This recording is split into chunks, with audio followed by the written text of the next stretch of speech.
Hey guys, welcome back to another episode of Grim and Guilty.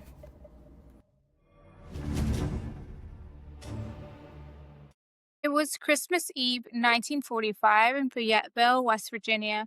The Sodder family home was filled with the smell of pine and the sound of laughing children. But by Christmas morning, that house had burned to the ground, and five of the Sodder children had vanished.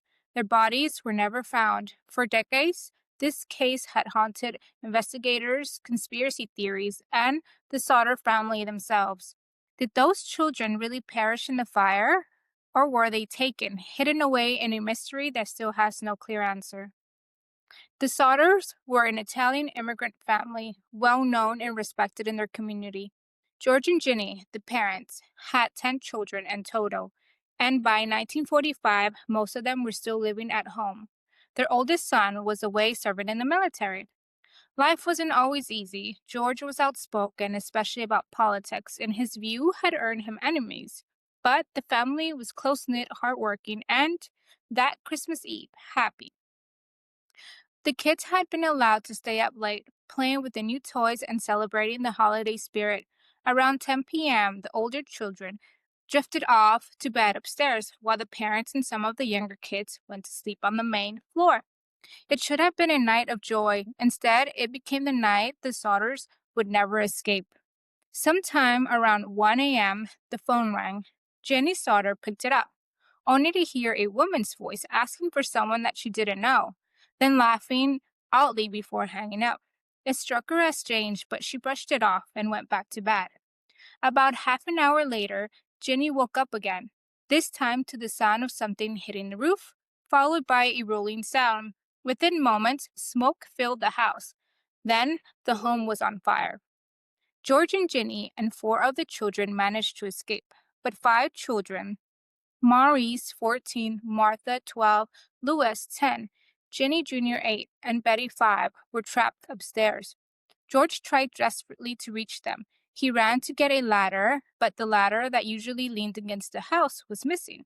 He tried to drive his coal trucks up to the windows, hoping to climb them, but neither of the trucks would start. Neighbors tried to call the fire department, but the operators didn't respond.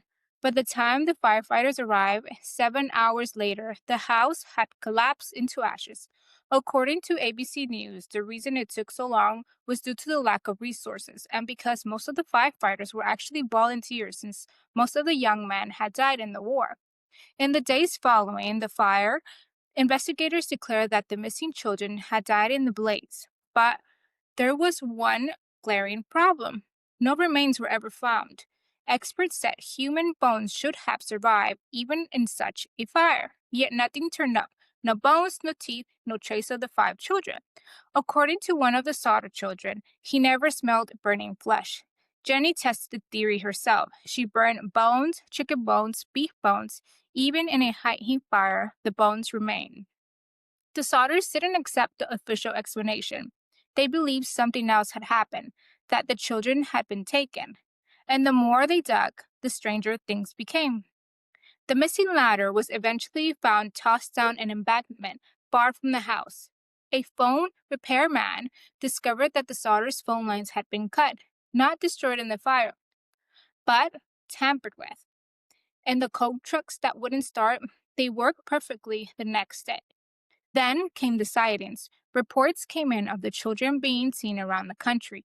A woman spotting them at a motel, a waitress claiming to have served them breakfast, strangers describing the children who matched their ages and features. Then came the most wild clue of all. Over 20 years after the fire, Jenny received a photo in the mail. No return address, just a note reading, Louis Sodder, I love Brother Frankie. Ill boys. A90132 or 35. The photo showed a man in his 30s, resembling Louis. George and Jenny believed it was him. Unlike other cases we've covered, this isn't about ghosts. It's about the haunting nature of uncertainty. The Sodder home may have been reduced to ashes, but the questions it left behind refused to burn away. Every strange clue, every failed explanation only added to the mystery. So what happened that night? Some believe the simplest explanation, that the children really did perish in the fire. and the remains were either overlooked or destroyed. The fires can be unpredictable, and, though rare, total destruction of bodies isn't impossible. But the problems with that theory are hard to ignore. No bones, no teeth, nothing left to five young children. That alone pushes away many people towards other possibilities. Another theory points to arson, tied to George Sodder's outspoken political views. He had made no secret to disdain for Mussolini and fascism. Some believe that enemies, perhaps even members of the Italian community who still supported Mussolini, set the fire and kidnapped the children as revenge. Then there's a darker possibility that the children were abducted for reasons unrelated to politics. Perhaps they were taken by opportunists during the chaos, whisked away into another life while their family grieved. Those later sightings in that mysterious photograph fed into this idea, making it one of the most enduring beliefs. Skeptics argue that grief itself may have clouded judgment. The Sodders couldn't bear to accept that their children had died so suddenly and so cruelly. So, they clung to any shred of hope, interpreting coincidence as clues. And yet, even today, there's no final answer. The Sodder children mystery isn't just about what happened in a burning house one Christmas Eve. It's about what it means when the truth is unreachable. George and Ginny put up a massive billboard on Route 16, displaying the faces of their lost children, begging for information. For decades, the sign became a symbol of hope and of heartbreak. Sadly, George died in 1969, still searching, and then Ginny in 1989. Their surviving Sodder children continued the investigation, but the case remained cold. What remains certain is this: five children vanished that Christmas Eve, and their absence still echoes nearly 80 years later. And sometimes the most terrifying mysteries aren't the ones with ghosts or monsters. They're the ones where people simply disappear, leave behind nothing but smoke and questions. If you wander too close to the rivers at night in Mexico or even in the southwest United States, you might hear it: the sound of the weeping woman, her cries echoing through the darkness.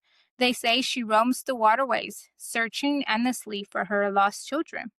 To some, she's a warning, a story told to keep kids from wandering too far from home. To others, she's more than a tale. She's a ghost, cursed to roam the earth until the end of time. This is the legend of La Llorona, the weeping woman. The story of La Llorona stretches back decades. It's said to have originated in Mexico during the colonial era, though its roots may have even reached further to Aztec mythology. In those prehistoric stories, a goddess named Chateuquatl was described as a weeping mother who wandered the streets at night, mourning the loss of her children and foretelling tragedy. When Spanish and indigenous cultures merged, legends evolved, and the story of La Llorona began to take the shape we recognize today. A woman wronged by love, destroyed by jealousy, and forever punished by the consequences of her actions. By the time it was passed through generations, the tale became a staple of oral tradition. Parents told it to children to warn them not to stray too far from rivers at night. Communities whispered it as a cautionary tale about love, betrayal, and the dangers of letting rage consume you. And in the end, La Llorona became not only a ghost story, but a cultural figure, part warning, part terror, and part mystery. There are many versions, but they all share the same core. A beautiful woman falls in love. Some say she marries a wealthy man, others say she has an affair with a nobleman or soldier. At first, there is happiness, she bears children, but eventually her love abandons her for another woman or simply out of the shame of the relationship. In her grief and rage, she turns to the very children she once adored. On a moonlit night, she leads them to a river, and in the moment of fury, she drowns them. The instant the water crosses over their heads, her rage fades, replaced with horror. She wails, desperate to undo what she's done, but it's too late. When she dies, some say by her own hand, others say from wasting away in grief. She's denied entry to the afterlife, Condemned to roam forever between the worlds, she becomes La Llorona, cursed to wander the waterways, crying endlessly for the children she can never reclaim. Even now, they say her cries carry through the night. The legend isn't just ancient history. For generations, people across Mexico, Central America, and even the American Southwest have sworn they've seen or heard her. Children describe being drawn toward the sound of a woman sobbing near rivers, only for the parents to drag them back. Adults talk about late night walks where a piercing cry shattered the silence. A cry of, Ay, mis hijos, oh, my children. Some encounters are far darker. Stories tell of men stumbling home late at night only to find a woman in white waiting by the roadside. She lures them close, her beauty mesmerizing. Until her face shifts, gaunt, skeletal, with empty eye sockets, and she lets out a scream that chills the blood. There are even tales of drownings, children found in rivers where locals insist La Llorona was heard the night before. Whether these deaths are coincidence or whether people truly believe she drags the living into the water to replace the children she lost depends on who you ask. Part of what makes La Llorona so powerful is her flexibility. She is both a ghost story and a morality tale. For children, she's a warning. Don't wander at night, don't play too close to rivers, or the weeping woman will take you. For adults, she's a symbol of betrayal, heartbreak, and the consequences of anger left unchecked. And unlike other folklore figures, La Llorona's stories had crossed borders. She appears in Mexican villages in New Mexico and Texas, even in Los Angeles. Wherever there is a community tied to Mexican or Latin America heritage, her wails are whispered about. So, what is La Llorona really? Some see her as a cultural echo of prehistoric mythology. The parallels between her and the Aztec goddess like Chitucuatl are hard to ignore. Perhaps she's not one woman at all, but an ancient, grieving mother, eternally warning of tragedy. Others interpret her as a colonial era morality tale, a story shaped by Catholic guilt, teaching women to be obedient and faithful, warning against the dangers of passion, pride, or defiance. In that sense, La Llorona is less a ghost story and more a tool of social control, her cries carrying lessons for every generation. And then there are those who believe that she is exactly what the stories say, a spirit trapped between worlds, a woman who made a terrible choice, cursed to search forever for the children she destroyed. Her sightings, consistent, persistent, and widespread, suggest that she isn't just a story to children, but an active presence that haunts riversides even today. Of course, skeptics argue that the cries people hear are nothing more than the wind weeping through the canyons or animals in the night mistaken for human weeping. If you hear the sound of a woman crying, don't go looking for her because the stories are true. She isn't looking for comfort, she's looking for you.